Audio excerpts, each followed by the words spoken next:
Ladies and gentlemen, please welcome Senior Population Biologist for San Diego Zoo Global, Dr. Jamie Ivey.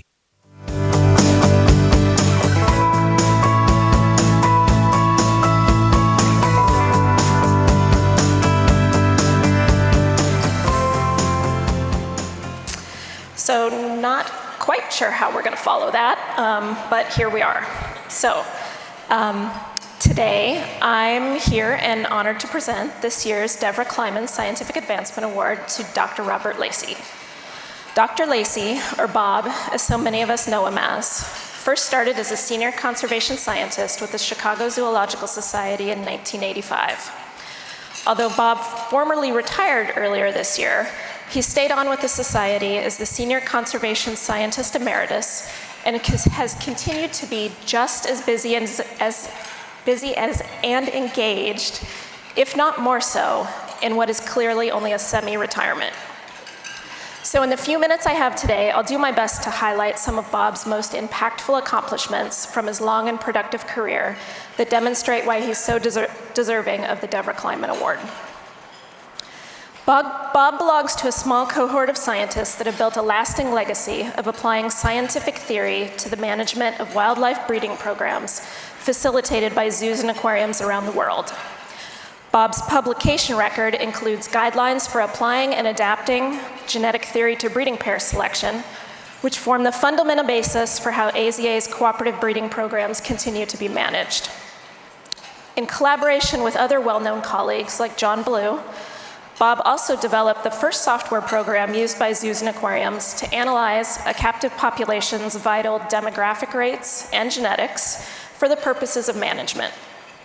An updated version of that program continues to be the primary software used to manage zoo and aquarium breeding programs today. And when you consider that AZA currently facilitates the management of nearly 500 cooperative breeding programs, Bob's lasting impact on daily collection management is astounding. Assisting in the establishment of AZA's science-based breeding programs is clearly one of the highlights of Bob's career, but many of his other activities and successes are notable as well. Bob served as the second chairman for IUCN's Conservation Breeding Specialist Group, which was recently rebranded as the Conservation Planning Specialist Group. Bob's tenure as chairman served to strengthen the group's membership and put a new, increased focus on integrating management across all population types to develop one-plan approaches for conservation. In addition to demonstrating strong conservation leadership, Bob has also established a continued commitment to scientific research. This commitment is uniquely demonstrated by his establishment of a research colony of wild mice at the Brookfield Zoo. Although not often highlighted among Bob's achievements, the data collected from that Parameciscus mouse colony has resulted in numerous publications and continues to provide insights into the maintenance of genetic diversity, expression of inbreeding depression, and adaptation to captivity being experienced by our zoo and aquarium populations. For those like myself working at the interface of science and animal management, that project serves as an example of the type of pioneering work we all should be pursuing.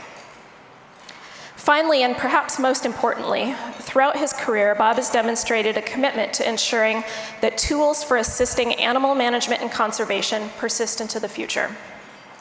This commitment is most clearly demonstrated by Bob's forethought in helping to initiate the Species Conservation Toolkit Initiative. SCTI is a partnership of like-minded groups and organizations that leverages expertise in population biology, computer programming, and species conservation planning to build and support software tools for captive population management and wildlife conservation, and train the next generation of conservation software developers. By helping to expand the network of support for such projects, Bob has helped ensure that the types of essential tools he and others have established will continue to be developed and available to the communities that rely on them well into the future. Recipients of the Devra Kleiman Award are expected to be positive community mentors, and Bob's personality and character make him a natural leader in this regard. My first job after graduate school was as a postdoctoral researcher for Bob, and I found him to be both a patient and understanding instructor. As his subsequent colleague, I've served on shared graduate student committees and had numerous opportunities to see him interact with associates of every education level. I can confidently say that Bob is an exceptional teacher who approaches every question he receives with enthusiasm, and countless careers have been positively impacted by his support and mentorship. Please help me welcome Bob to accept the Devra Kleiman Scientific Advancement Award.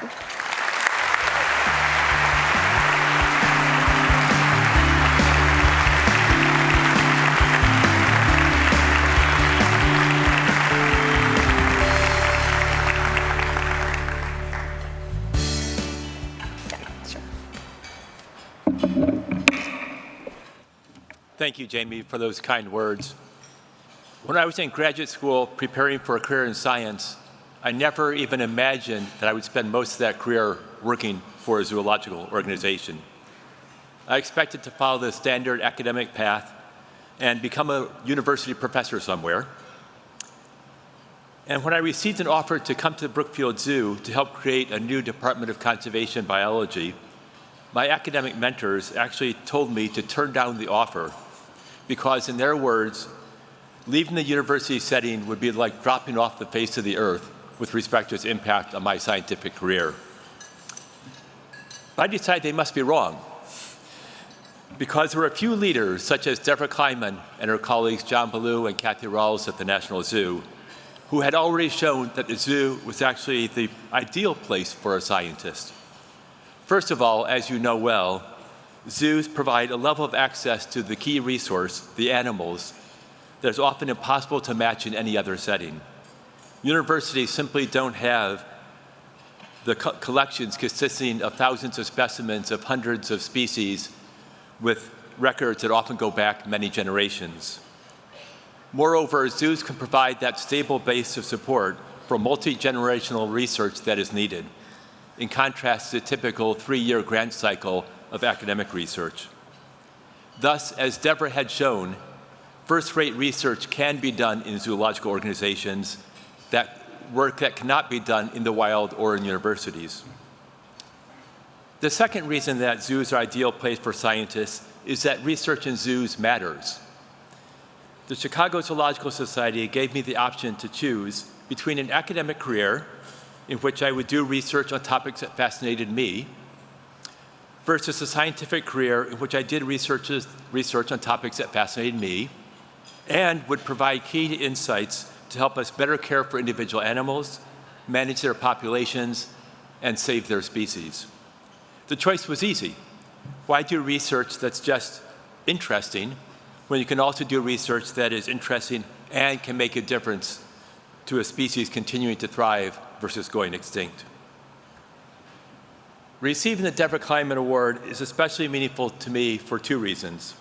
Both because I'm honored to have my work recognized by my friends here in AZA, my colleagues, and because Devra was a close personal friend and a wonderful person, as well as being an inspiration to generations of conservation scientists. I thank Devra for showing the way. I thank Chicago Zoological Society for giving me the opportunity to pursue important research, and I thank the AZA for this award.